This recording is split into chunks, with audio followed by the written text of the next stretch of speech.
Hello, gentle viewers. This is Indian welcoming you to episode 2 of Victoria 2, playing as Prussia 2. The last one didn't work out. This one's going to be all about the pops, plus war, plus maybe actual gameplay. One thing I neglected to mention, which I said incorrectly in the previous video, and I think incorrectly even in the intro video to Vicky 2 that I posted on Sunday. Victoria 2 was released in 2010. Heart of Darkness, the second expansion, was released in 2013. YouTube confused me. So, this episode we're going to be talking about pops. But before we do that, we need to talk a little bit about diplomacy because I forgot about something. As you putting influence into spheres is important for a couple of reasons. Not only can you spend that influence for some of these actions to make it harder for other people to get into it, more importantly, your influence will gradually erode other people's influence. So if you get a sphere with max influence, they'll never be able to kick you back out. Or at least it'll be very, very difficult unless they border them and get other benefits. So that's a thing. Population.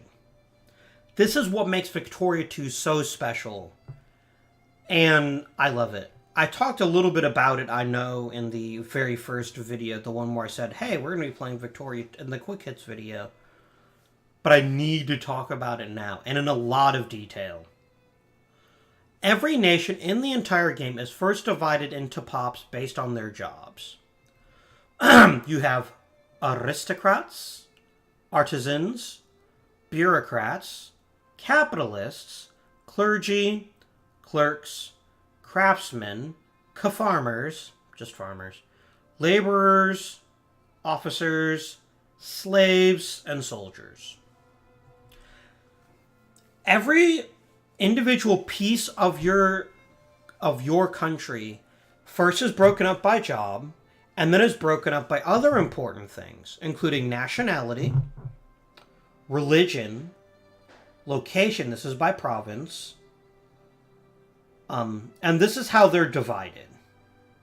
So every province has several pops that all have different jobs, but let's take a worm's eye. Let's look at Opal.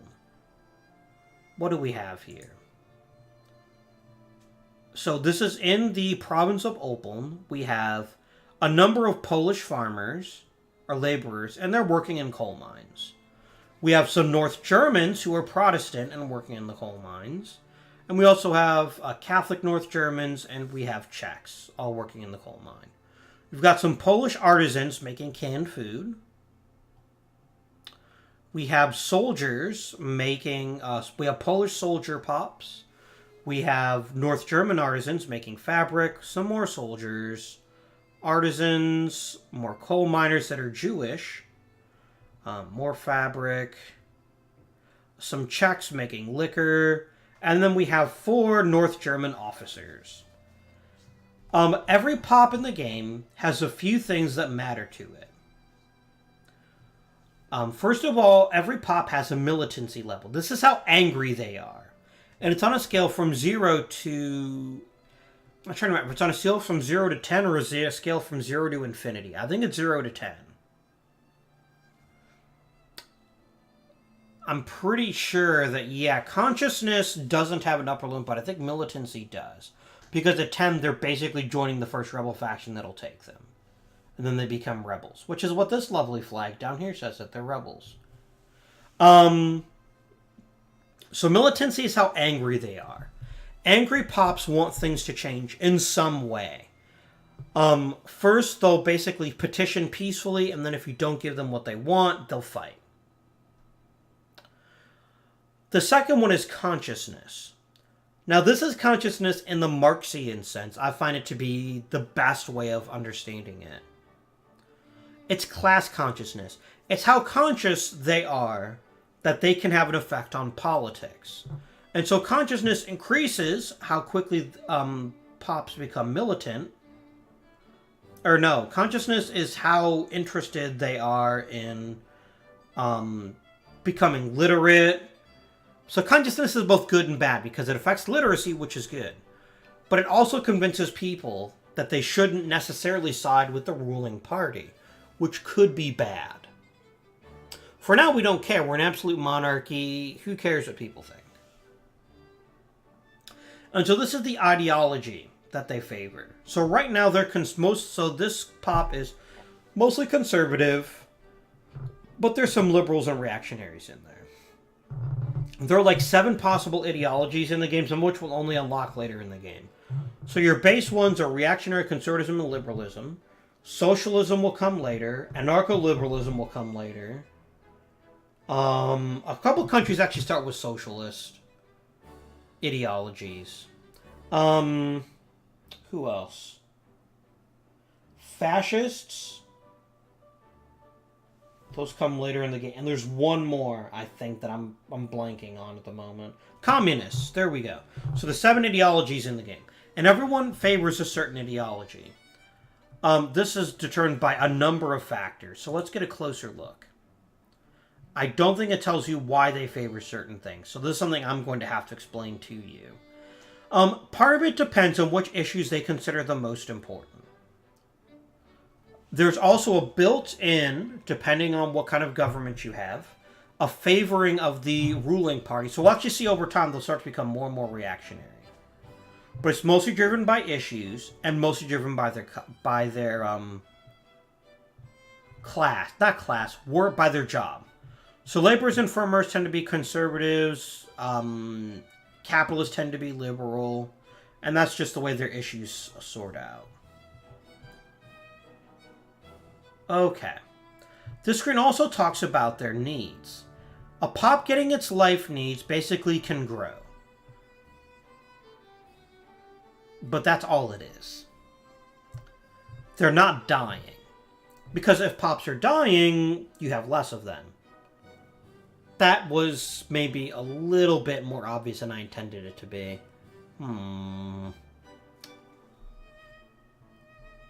Yeah. Everyday needs are the needs that basically make it someone happy. So the water glass is full. They're getting everything they could possibly need in life needs. They're only getting about half of the everyday needs because certain goods aren't available on the market for them. Why does... Oh, it's a laborer. I was about to say, why does the average everyday person need explosives? They need explosives so they can mine better. That makes sense. They're not getting tea, liquor, regular clothes, or furniture. Some of that we can help with, some of that we can't. If they have their life needs and their everyday needs filled, they're usually pretty happy and they won't start trouble. Luxury needs, if they get the stuff they consider luxuries, they'll be really happy. And really happy people actually pay slightly more for taxes. The happier you can make your people, generally the better. And it also influences promotion rate. If another pop sees that a pop is getting luxury needs met, they're going to want to be that pop. So over the course of the month, individuals within the pop will either promote or demote. If you are in the same class, I think it's considered a demotion. Otherwise, it's considered a promotion. I'm not 100% sure what's a promotion, what's a demotion, but I think it's based on class. I think everyone would love to be a capitalist if they could. But promotion might just be it changes to a different one that's considered a little bit better on the hierarchy. I know laborers and farmers are identical, and they're at the bottom. Then I think it's craftsmen and soldiers. What they consider promotion and demotion is also based on what needs are being met. So that's what's happening there. You'll get pop changes from internal migration, external migration, migration to your colonies, and then again, they'll just naturally die. Or not die. And this tells you about population growth. We'll come back to the screen in a moment, but I want to make sure there's other things we talked about here.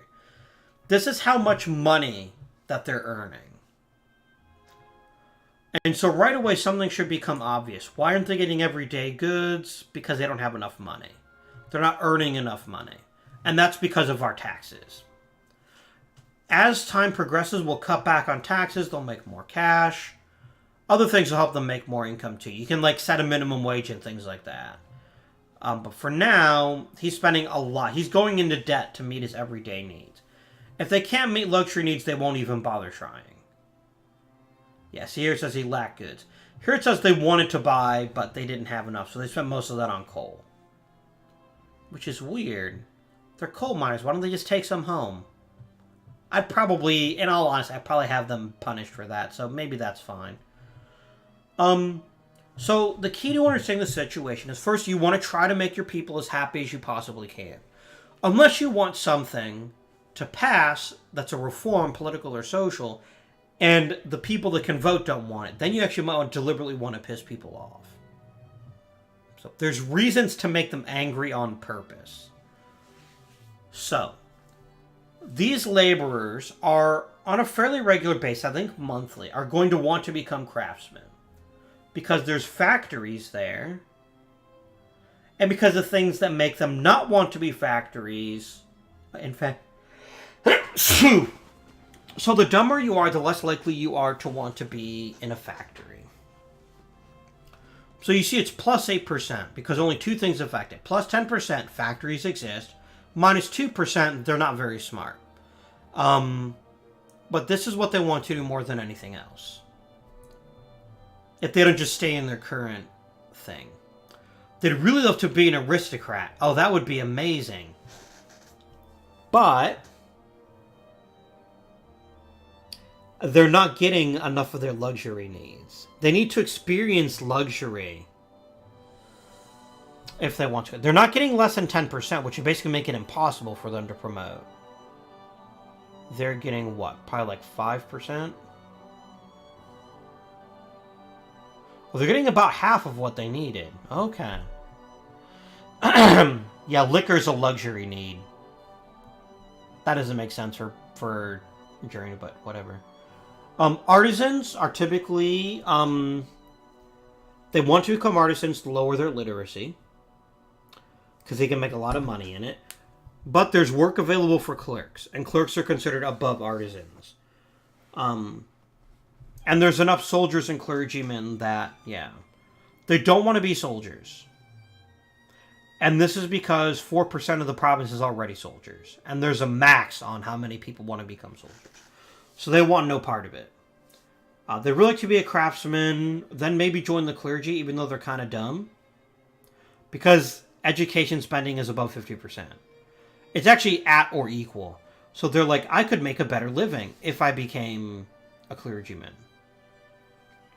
So that's how all of this matters. So let's talk about what each individual pop does for your nation. Let's go back to the countrywide view. So aristocrats work in RGOs. Let's talk about RGOs. Where is my resource map view? It's in here. I know they have it. Oh, it might actually just be industrial map view. No, it's infrastructure. Yeah, here we go. So every province in the entire game produces something. And these are called RGOs, or Resource Gathering Operations. Let's find our coal mine. I know we've got a coal mine. Where is it? Königsberg. Perfect. So this is the province view. And there's some interesting stuff in it. Wait a minute. I thought it said... Oh, good lord. I was looking at a fort and thought it was coal. My bad. Leipzig isn't in our territory. We have coal. It should be in Silesia. Opal. We'll go back here. So this is an RGO. This is about province life rating. The higher your life rating, the easier it is for people to live there. So, 1.6% of these are aristocrats. And aristocrats improve efficiency.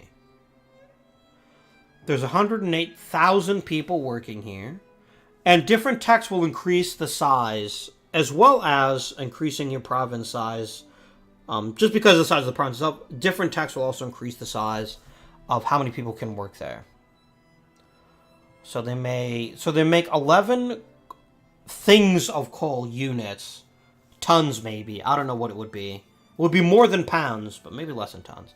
Anyway, we're pretty efficient. We've got good throughput. So in this case, it's base of 100 times 81.2 times output, which is where we get... Normally, we would only produce 9. We're producing a little bit more than that. Partially because we got really good output techs, and partially because we have our good friends, the aristocrats, helping us become more efficient. So the aristocrats are going to get a tiny portion of the overall profit.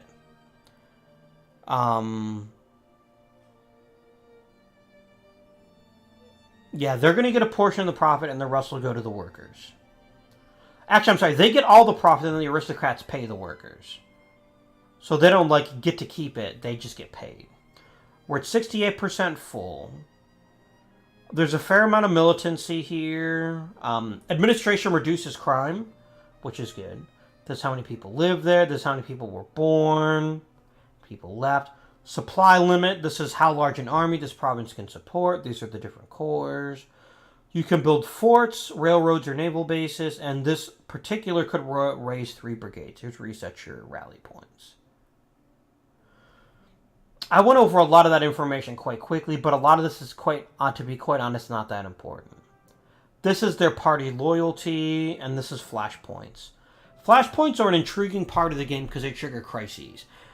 Certain places in the game are more susceptible to wanting flashpoints as well. But we'll talk about that when we get to our first crisis. I want to focus as much on pops as possible today. And this gives you a quick breakdown of how people are in this province.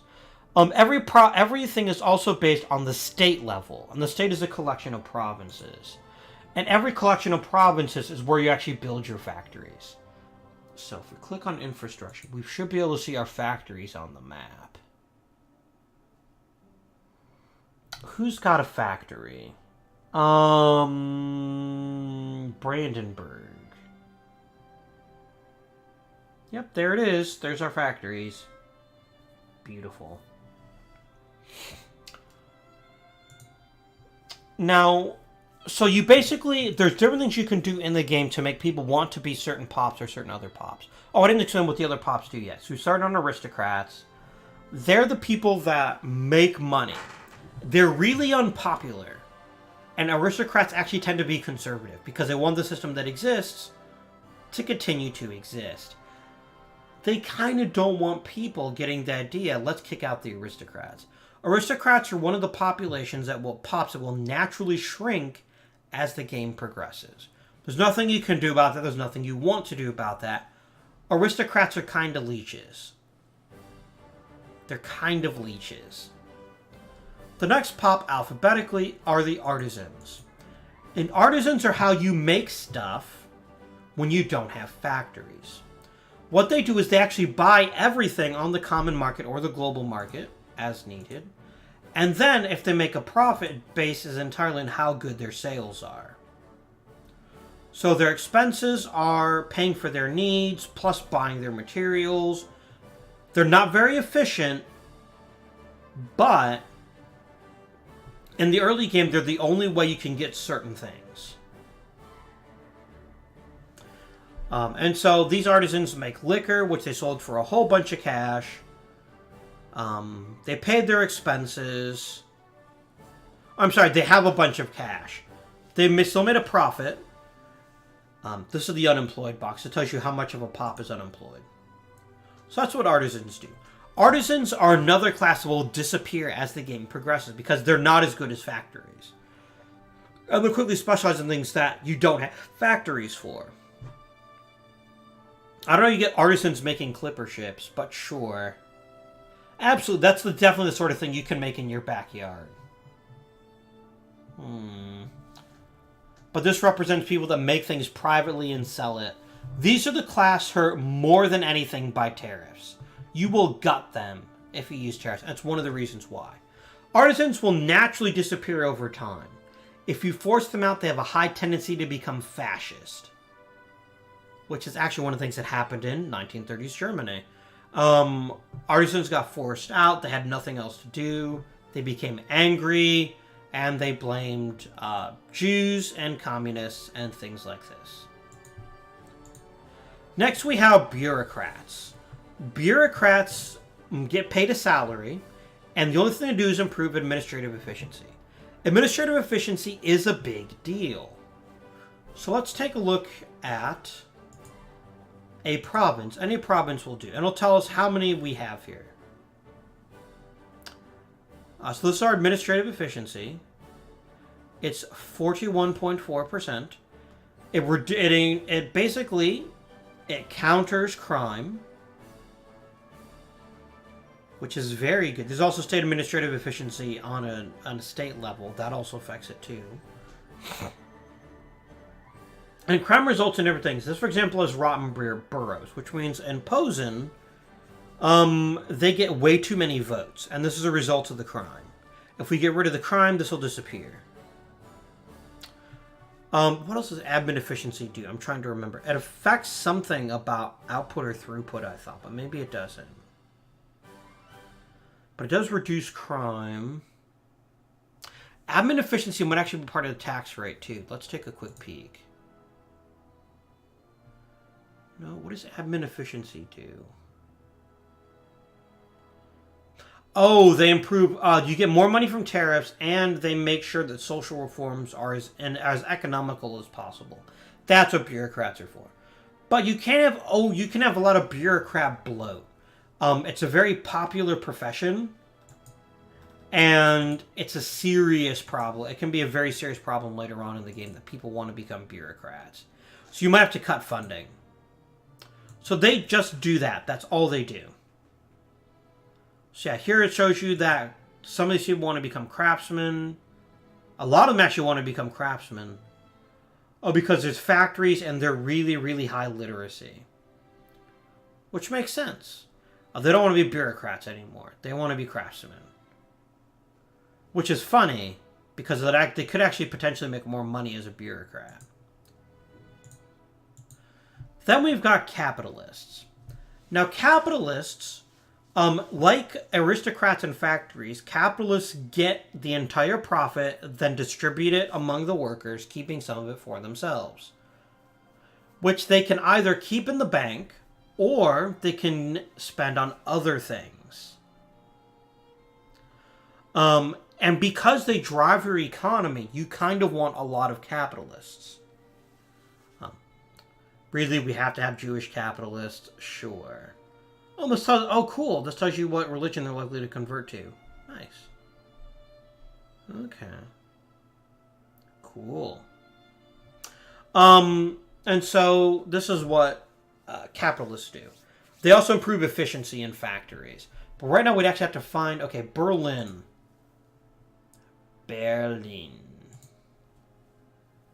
Immoral business reduces the RGO output. How scandalous.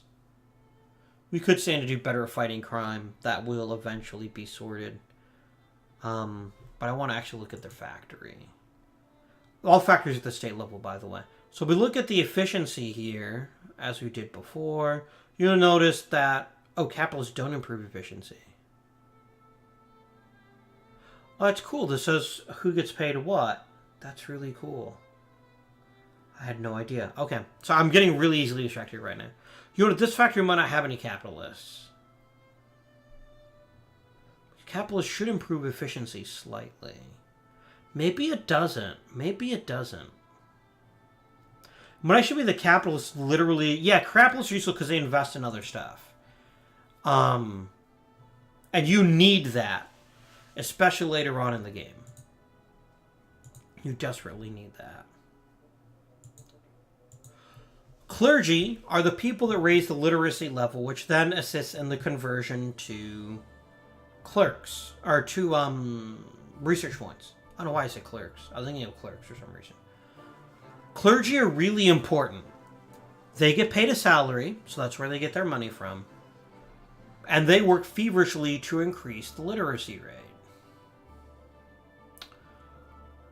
Clergy also actually produce the research points, but there is a downside to this. Clergy tend to bloat a lot. And so you're going to have to make sure you very carefully manage that.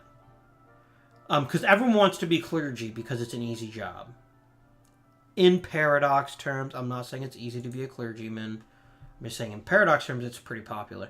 We're going to see a lot of people that want to demote to being craftsmen right now until these factories start filling up, which is the way it should be. So we'll need to do other things to make them more likely to stay clergymen. We can do that by increasing their salaries, for example. So the ideal in any given state is 4%.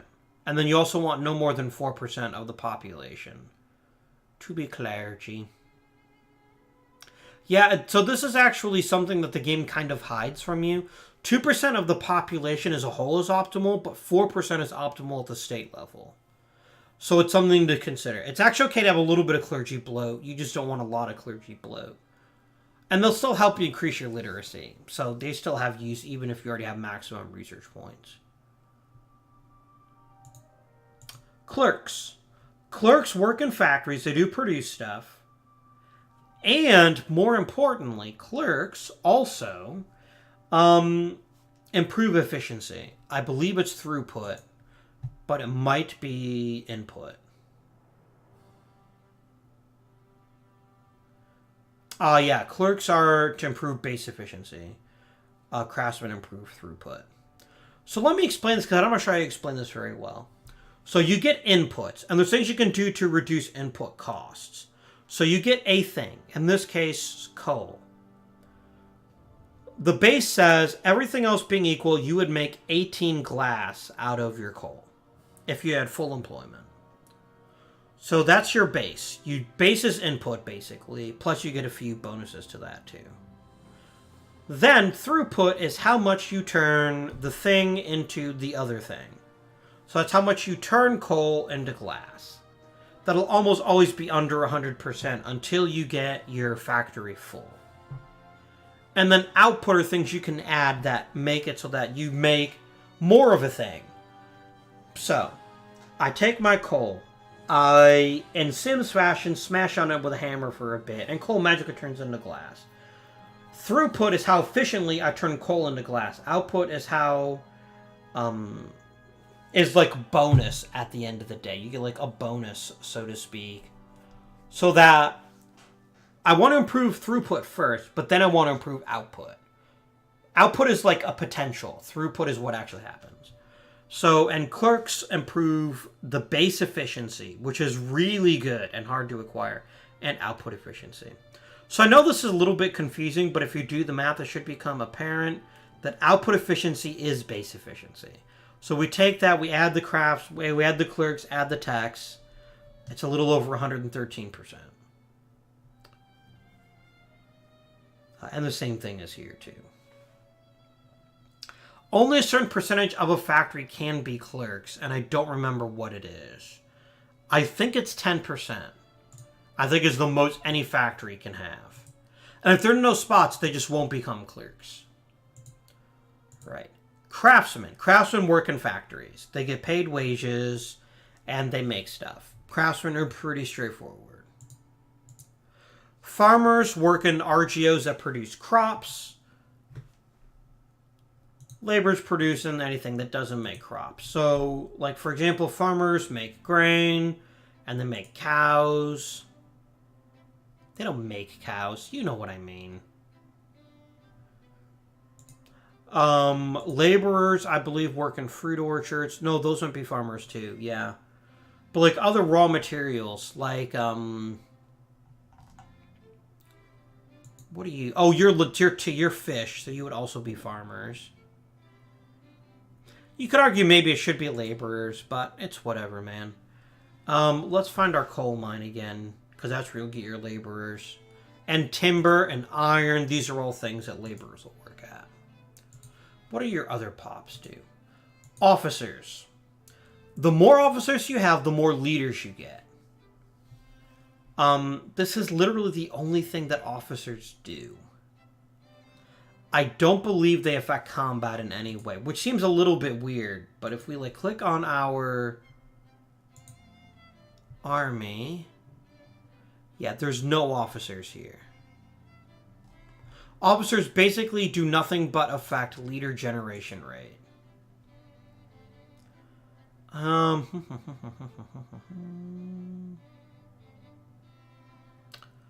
So, leadership.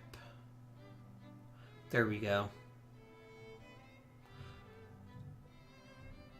Yeah, other than that, they really produce nothing. So officers are always only going to be a tiny percentage of your population. You don't want too many officers. Slaves, we don't have any. Slaves are farmers and laborers that basically work for free. They don't make any income, and they get all of their they only get their life needs met. People will promote. They can't promote out of being slaves either. But they're really inefficient, and because they can't promote out of being slaves, it's really bad. So generally, you want to abolish slavery as quickly as you can. Then we have soldiers, and soldiers are what determine how many brigades you can have. That was a lot of information. But there's only one more thing we need, and we're going to make an actual decision. I know that's mind-blowing. We need to make an actual decision. That decision what to do with the national focuses. As you get tech, it's both based on tech and based on your population of your primary accepted cultures, you get national focuses. And these let you do some pretty cool things at the state level. So one thing we want is our largest natural growth. So Schlesien is our largest province right now. I would like them to have, they've only gotten 0.9% clergy. I would like them to have more clergy. So we're going to click on encourage clergymen. Now let's take a look at a bureaucrat, for example. We need someone with fairly high literacy, so let's sort by literacy. Because someone dumb isn't going to want to promote. Oh, here you go. Yeah, so soldiers can't demote. Oh, yes, they can. They could demote to being farmers or craftsmen. Or officers. Okay, so not a soldier. A clergyman. No, clergymen are not going to promote to clergymen. Craftsmen. Here we go. Notice what they want to do more than anything now. They want to be clergy. Why? Because of the national focus. Yeah, they're kind of smart. The education spending is good. But normally, it would only be 11%. They'd actually much rather be a clerk. But here they're like, oh my god, there are things happening that make us want to be clergy. Let's be clergy. And I think we'll do this, as boring as it may seem, I think we'll do this in Nordrhein too, because we want as many clergy as we can get to boost our research. But let's talk about some of the other things you can do. You can make capitalists more likely to build certain factories. This is your only way to affect factory building if you have a liberal or laissez-faire economy. You can convince people to move there. You can stir up trouble in other people's territories by increasing a flashpoint. The only way, by the way, you can use national focuses outside your territory is to stir up trouble. You can have them promote certain pops. You can encourage them to vote for certain parties in elections. But it's very minor, and it's generally a waste of time, I find. So we've only got 2 national focuses, and they're both going to be used to promote clergy. Now let's talk about something very important, which is the military. Because this is still a paradox game, and you still want... Oh, there's our national focuses. And this will tell you how quickly people are being promoted, so you can see when this hits 4% and you can stop it. So, the basic unit in EU4 is regiments of 1,000. In Victoria 2, it's brigades of 3,000. This is going to be a pain in the butt for you to remember, because when you're building brigades, you're going to forget you have to divide everything by 3. So how many brigades of infantry are in this group? Actually, cavalry, excuse me. There's only 10, but there are 30,000 people, and the map lists how many people total. So divide by 3 for the number of units. We're not going to look at the army yet. We're going to look at the military tab, because we've never looked at it, except for briefly. So, this is where you build your armies and build your navies. This is where you mobilize. Now, mobilizing turns poor pops into soldiers. And they really, really suck. But they're a cheap way to get lots of extra manpower, which you might need in a big war to the death. So if we mobilize, we lose 90% of our production, and we could only make 23 brigades. And it's only the poor that join the army, unless they're already in the army. So, war exhaustion. When you're at peace, you're pretty good. This will build up over time and increase militancy, which means you can get like civil war. Probably not civil wars. It's really hard to trigger civil wars in Victoria 2. It can be done, but it's nearly impossible. Except for the American Civil War, which is scripted. And the Taiping Rebellion. Supply consumption. This is how much stuff every soldier needs. Right now it's 60% because we're at peace. If we declared war, it would be at 110%. This is how quickly we gain organization. So, just like Hearts of Iron 4, organization is how likely a unit is to run away. So you want your organization to be as high as humanly possible. This is our base organization. Text will change this. Our starting experience. How quickly we recruit our units. Combat width. So, this is how many units on one rank can get involved in a battle. And this is by brigades.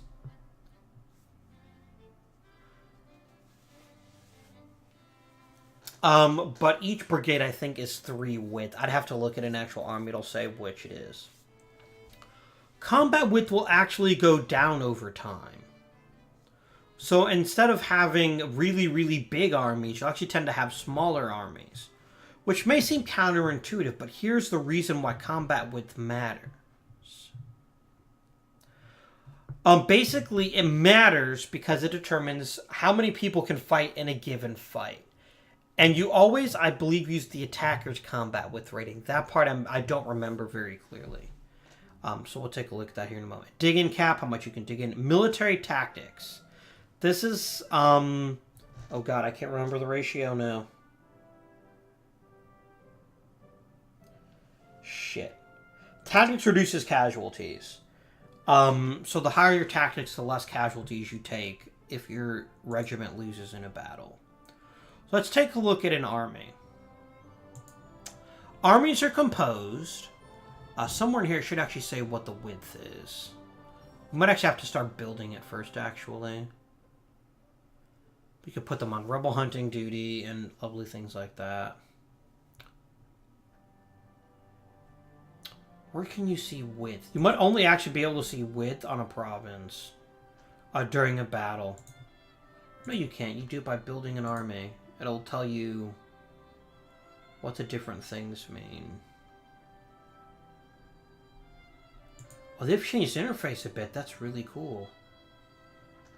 I like it. So, let's talk about the individual stats of each type of unit in the game.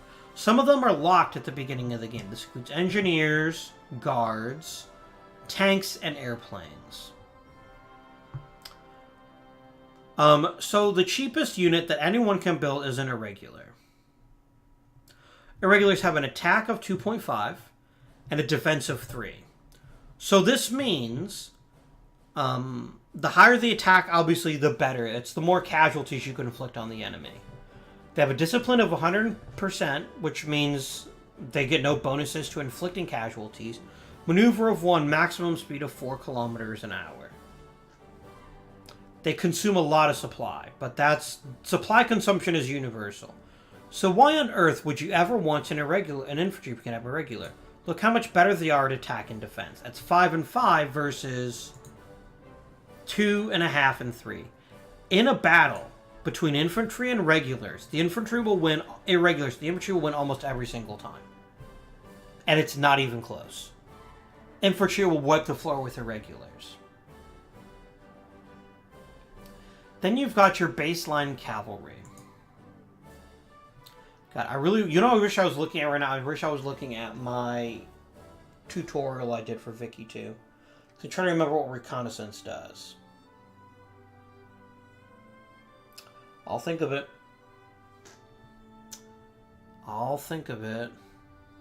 Is the reconnaissance? No, that's maneuver that gives the bonus movement. Recon does something pretty important so that you want a max recon rating whenever you can pull it off. But I don't remember what it is right now. I'll look it up later. So you'll notice cavalry is not as good as infantry, but it's got a higher movement. And it's faster. We'll talk about maneuver here in a second. Artillery. Artillery is designed to fight from the back row. If you put artillery in the front row, they only get 1.5 attack and 3 defense. If you put them in the back row, that doubles. So obviously you want to have artillery in the back row. Engineers are good at entrenching, they've got a lot more defense, and they're good at sieging, which means it's easier for them to take forts. Guards are really good offensive units who kind of suck in defense. Dragoons are basically, in real life, they're mounted infantry. That sometimes fight from horseback, but don't always. But they're also a lot more expensive than infantry, so it's up to you whether you'd rather have infantry. And over time, infantry will rapidly get better and better and better, and cavalry will just not improve. Cuirassiers are a good shock unit. They're really good at attack. Hussars include bonus recon. Recon and siege both help you reduce forts more quickly. That's what their purpose is. You'll notice that cuirassiers don't have recon at all. So if we click on an army, we'll actually get to look at the binoculars. So there you go. It counteracts dig-in bonus, and it speeds up sieges. So right now we don't have any recon brigades here. We just have infantry, engineers, and an artillery. So, here's how the game works in combat. Maybe what we'll actually do is wait and talk about combat when we can actually fight. That might be a better choice, and I'm only saying that for one specific reason. Just because the way combat works is somewhat counterintuitive, and I'd rather wait until you understood how combat worked. I'd rather wait to actually show you what it matters when we actually play. You'll notice engineers, by the way, are also designed to fight in the rear, where they provide a little bit more support. That number will increase over time. In the beginning, it's actually better to have them in the front lines, even though they suck. Later on, it's better to have them in the back. Infantry will always fight in the front line. If you have more than the combat width, then who's ever in reserve will actually go in the back row. So it's still worthwhile to have a big army, even if the combat width is lower. It just means that less of your troops are fighting at any one time, which means you can plug in reserves and have them fill holes.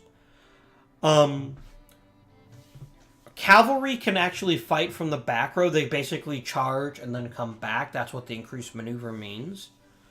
Dragoons that have the maneuver 3 are really, really good at that. Dragoons can fight from the back row and even get into the enemy's back row, which makes Dragoons pretty damn solid as far as pursuing enemies. Whereas Hussars have 4, so they can also reach the enemy's back row, but they're not as good at actually fighting.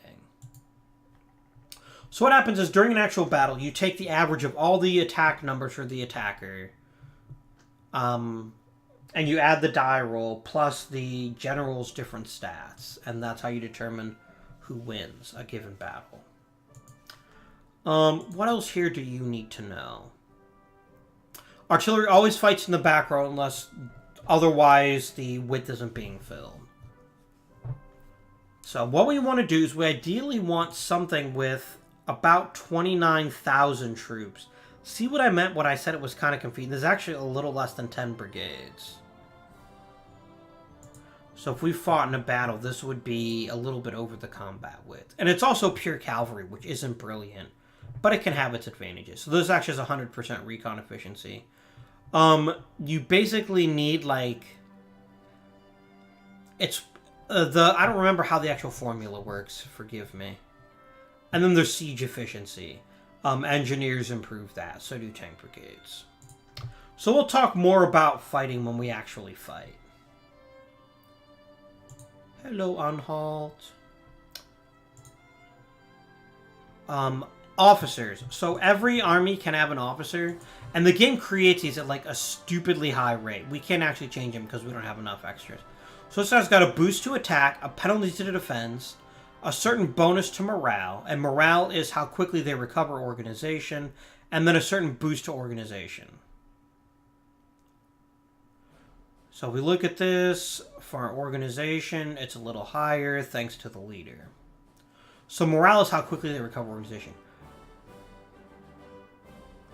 Brown is their strength. They will eventually be wiped out if you attack them enough.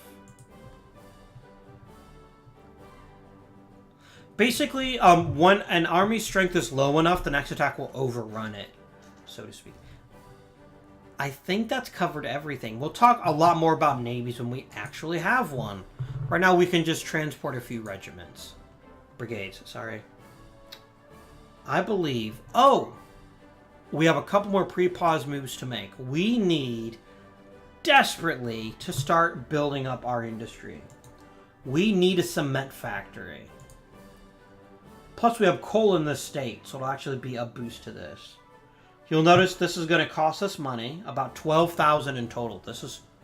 Oh, no, it's going to cost about 4,000. So we're going to build a cement factory. It'll take time. It'll take about a year to build, but it'll start making cement. And I think that's good for now. Until we start making a lot more money. No. Oh, I know. Who has wheat? I want to build a liquor factory wherever we've got lots of wheat. Oh, this is perfect. Posen. Have a liquor factory. Oh, I can't afford it. It's literally cost too much money. I can only build fabric and cement right now. Maybe we'll build a second cement factory. Somewhere where there's a lot of coal. Görlitz makes coal, but we won't get like the rest of this until we get Saxony. Then it'll be a really good place to have coal. Oh, the Rhineland. I totally forgot. Yeah. Let's find out who the biggest provinces are. Let's start with that. So basically, the more population you have, the more likely you want there to be factories there. Maybe we'll actually just wait for a little bit until until we get more money, and then we can start spending on some of the other factories. Like, you need grain to make liquor. You need fruit to make wine. So those are both good factories to have there. Wherever you can, you want to take advantage of that synergy bonus. You need cows for canned food. I think for canned food, what do you need? Oh, this is actually our territory. That's not our territory. Damn it. Here we go. Canned food is cows, wheat, and something else. Oh, steel? It's cows, wheat, fish, and steel. And then finally, ideally, maybe we'll just wait and see how things develop before we start trying to decide where else we want to build factories. We do actually want a lumber mill at some point. Lumber mills are really good. Because they turn timber into lumber. And then you can make these. We don't have enough money. So right now we're just going to build up our income and then maybe build some other things over time. With that being said, I believe we can unpause the game. Boop. And let's increase the speed. Okay, so the British signed our military alliance. We're still losing money. But part of that looks like it's because of the stockpile. So this should go away over time. Yeah, we spent a lot of money on iron. We eventually need to get more iron mines, but we'll sort that out later. Okay, we're getting... Okay, we get Hamburg, absolutely. Hesse Castle, welcome. Saxe-Coburg, Gotha, definitely. So, Diesterweg publishes guidelines for teachers. This will give us a huge boost to research points and some prestige. Nice. And then we proceed. Bremen, sure. Okay, these are state level events. And these can have a big impact on how individual things happen during the course of a game. So, this will increase consciousness if they're not German, which means they're more likely to vote with their fellow Poles. This will increase their militancy, which makes them angrier right now. We will imprison him. More alliance requests. Unemployment's being taken care of. Frankfurt am Main, sure. We're still losing money, though, and we need more money to invest in factories. How good would our tariffs be? Okay. We're actually going to pass a tariff. Not pass a tariff, because there can't not be one. Of 12%. This is so we can invest this back in our factories, though. And we might increase taxes on the poor slightly. There we go.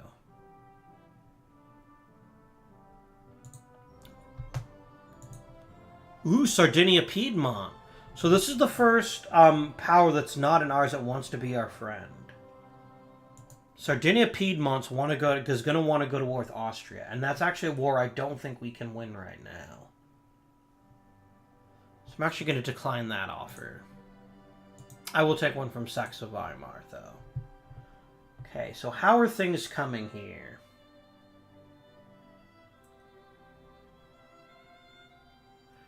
So right now, Austria is trying to get involved in the North German Confederation.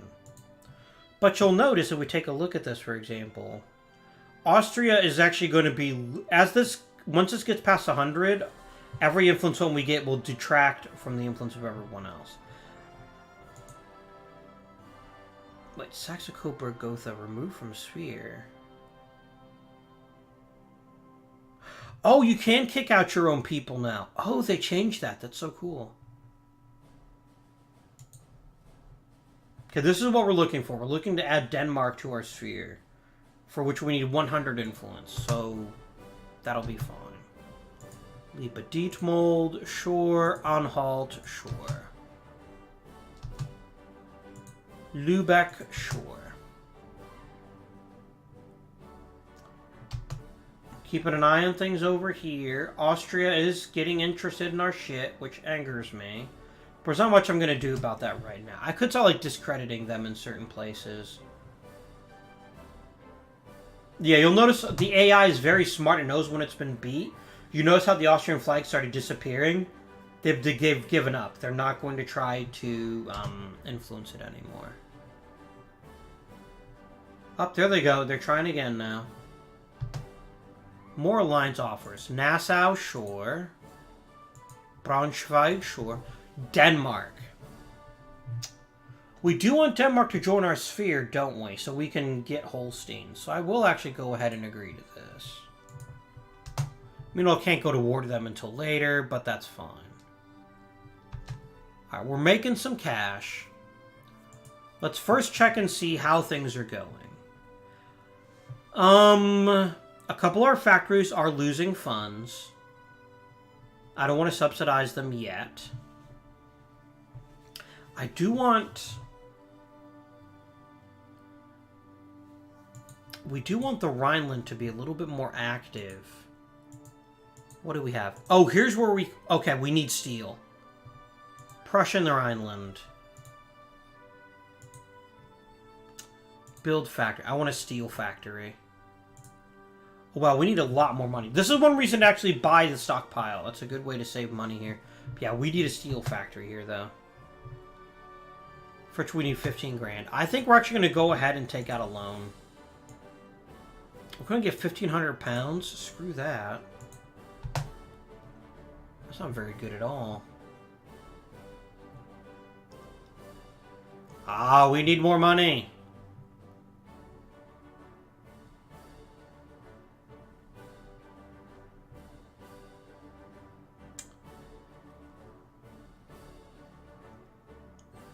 So every year, the composition of your house will change. In this case, it's become more reactionary, more conservative, and less liberal, which will matter for political reform. Two Sicilies wants an alliance. If I'm going to pick an Italian state to back, Two Sicilies is less likely to get into shit with Austria. So I'm going to go ahead and sign that alliance. They might get in a fight with the Pope, which is like, whatever, man. Okay, so some of our factories have gone bankrupt already. Which isn't the worst thing in the world. It does mean that these craftsmen will just be hired by other people. Show empty states. Does anyone have like a bunch of craftsmen naturally with nothing to do? No. So you'll notice here we're suffering because we don't have any dye. And there's not much I can do about that. We do want to eventually encourage craftsmen, but I think right now we need to focus up. We're losing pops for soldiers. They're promoting to clergy, probably. The smarter ones, anyway. If you see this little red icon, it means they're at war. Actually, it means they're mobilized, which means they're at war. Click on Show Wars. There's the Ottomans fighting Tripoli, the U.S. fighting Mexico, and then Brazil fighting Bolivia. Let's continue. Ooh, the Ottoman Empire annexed Tripoli. Our first newspaper. Austria's scared of us. They should be. The Ionian Islands finished freedom of trade. Okay, so the different things happened. We're going to be fighting Austria at some point. It's almost inescapable. But I'd rather not do it if we don't have to right away. I'd rather form the North German Confederation as quickly as we can. And then the other problems here. Ooh, our ambassador was insulted. So this can give us a free casus belli on France. But I don't want to go to war with France. Let's make nice. Let's be friends. Montenegro wants an alliance. Mexico pieced out with the USA. So the USA got to keep Texas, but that's all that happened. That's unusual. I like to push the Mexican war a little bit farther as the U.S. Try to take some states from them. Okay, the money's starting to pour in, which means it's time for my steel factory. I still don't have enough. Damn it. Alright, we're going to take out a loan. £1,500 to private investors. And we're going to use it to build a steel factory. You'll notice we've actually slipped down to number 5. I wonder who replaced us in overall. Probably the USA. We need the steel factory. Build it. Sachsen-Meiningen, sure. Because steel factory is going to be very important for us in the long run. Because you need steel to make stuff. We also need a machine parts factory somewhere. But that might have to come later. An age of liberalism. So this is an everywhere event. Consciousness increases everywhere, and militancy increases where it's not colonial. And different pops will get an instant bonus to consciousness. So you'll notice now it's 3.62. But militancy is fairly low, so I'm fairly okay with that. Liberal agitation spreads. Saarbrücken is now going to be a bit more liberal. Chamber of Commerce protests. Okay. So, we have a choice. We can either make the North Rhine more liberal, or we can make the capitalists more liberal and more militant. I don't want militancy right now. So we're going to go ahead and make everyone slightly more liberal. Okay, so we've got a choice for Holstein. We can increase their opinion. Let's do that. And now they are cordial. Friendly is a step right before adding them to your sphere. Newspaper publishes slander. I can make either every poor person gets really angry, or I can make rich people and middle-class people get conscious. Again, I don't want militancy right now. They'll force me to make reforms that I don't want to make right now. Okay. Now, going for functionalism isn't the worst idea, except we know that we need more money. So we're going to go to commerce. We're going to go to stock exchange. So, there's a base chance of 2% every day, I think.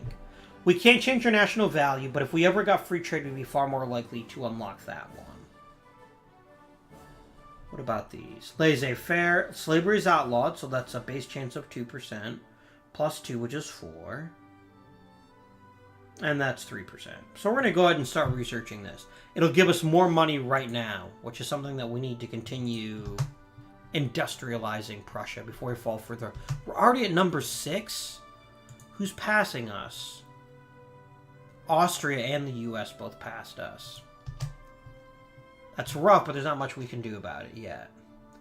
Iron and Blood. We get a boost to mining efficiency for an increase to pop militancy. Absolutely. Do it. It's even by Bismarck. How can we not agree to it?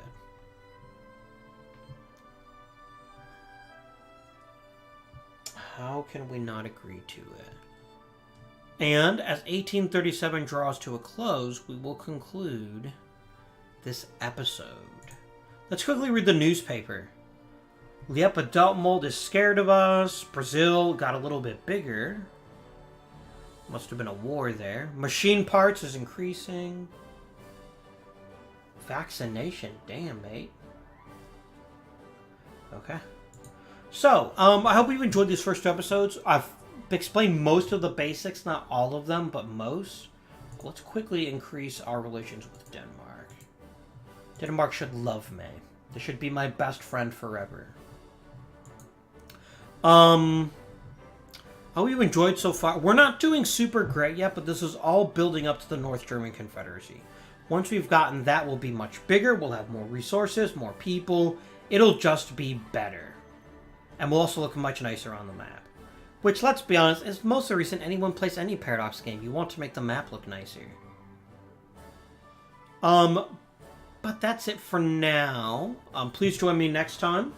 We're going to continue to improve our influence in Denmark and eventually Holstein so that we can make them our own. So it takes 100 political power to kick someone out of a sphere. Or it has to be in your sphere. So if we want to take out Württemberg, we would need 100 influence. And they'd have to be friendly. So right now, none of these are a threat. If they were cordial, maybe. But none of these are really a threat. Alright, so until next time, this has been Indian. Please like and subscribe. Comment down below if some part of the game is still a bit confusing to you. If you have any questions. Next week, we will proceed. Thank you very much for watching, as always. And until next time, this has been Indian. And I bid you good day.